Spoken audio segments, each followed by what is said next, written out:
Saudara-saudara, materi yang akan kita diskusikan adalah liturgi sebagai bahasa iman, memahami dan menganalisa struktur dan unsur-unsur liturgi di dalam ibadah Kristen.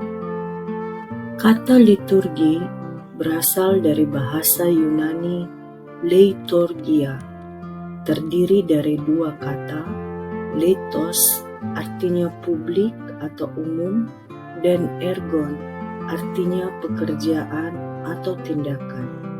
Secara harfiah, liturgia berarti tindakan pelayanan bagi kepentingan umum. Dalam dunia Yunani kuno, istilah ini digunakan untuk menyebut tindakan atau pelayanan warga negara yang secara sukarela memberikan kontribusi bagi kepentingan umum. Contohnya, bergotong royong maupun membangun fasilitas umum.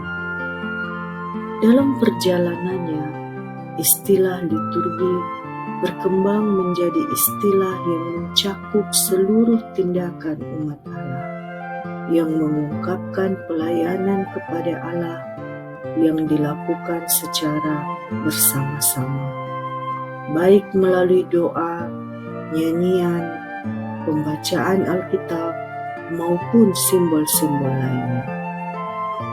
Namun, liturgi bukan hanya pelayanan umat kepada Allah, tetapi pertama-tama dan utamanya adalah tindakan atau pelayanan Allah yang menyatakan dirinya dan karya keselamatannya kepada umat.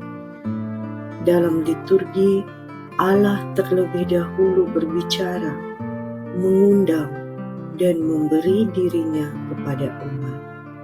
Dengan demikian, liturgi merupakan pola dialog di mana Allah menyatakan diri dan umat menanggapi. Inilah sebabnya mengapa liturgi disebut sebagai bahasa iman. Pola komunikasi Allah dan manusia ini tidak terjadi secara sembarangan, melainkan terstruktur dalam ritme dan bentuk yang diwariskan gereja sepanjang sejarah ini. Struktur liturgi menjadi semacam kerangka dialog yang memungkinkan umat mengalami dan merespon kehadiran serta karya penyelamatan Allah secara utuh dan berdaya transformasi. Secara umum, banyak gereja Kristen mengikuti struktur dasar 4 bagian liturgi, yang juga dapat ditemukan jejaknya dalam praktik gereja perdana. 4 bagian ini terdiri dari: pertama, berhimpun. Liturgi dimulai dengan umat berhimpun atas undangan Allah.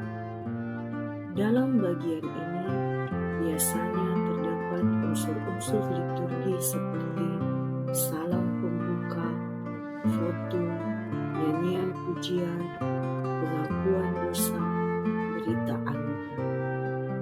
Ini menandai bahwa ibadah bukan dimulai oleh manusia, melainkan oleh inisiatif kasih Allah. Struktur kedua disebut pemberitaan firman. Dalam bagian ini, Alkitab dibacakan dan diberitakan melalui khotbah. Disinilah pernyataan Allah terjadi secara eksplisit. Allah berbicara kepada umatnya melalui kitab suci. Unsur-unsur liturginya adalah pembacaan Alkitab, pembacaan hukum Taurat, doa epiklese, dan nyanyian. Struktur ketiga disebut perjamuan kudus. Respon terhadap firman Allah diungkapkan melalui perjamuan kudus. gereja mengenal, merayakan, dan mengalami kembali karya keselamatan Kristus. Unsur-unsur liturginya antara lain doa persembahan, doa syukur agung, penetapan atau institusi, pemecahan roti, distribusi elemen. Struktur keempat disebut pengutusan. Liturgi tidak berakhir di altar, tetapi umat diberkati dan diutus untuk menjalani hidup sehari-hari. Jemaat diutus melanjutkan liturgi gereja dengan liturgi hidup di tengah masyarakat. Unsur-unsur liturginya antara lain berkat, doa pemutusan, nyanyian penutup. Inilah unsur-unsur liturgi di setiap struktur ibadah yang telah saya jelaskan tadi.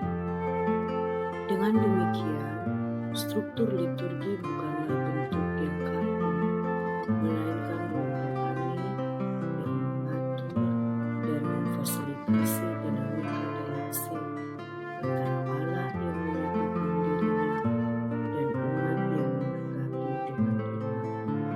Demikian penjelasan tentang struktur liturgi. Tuhan memberkati.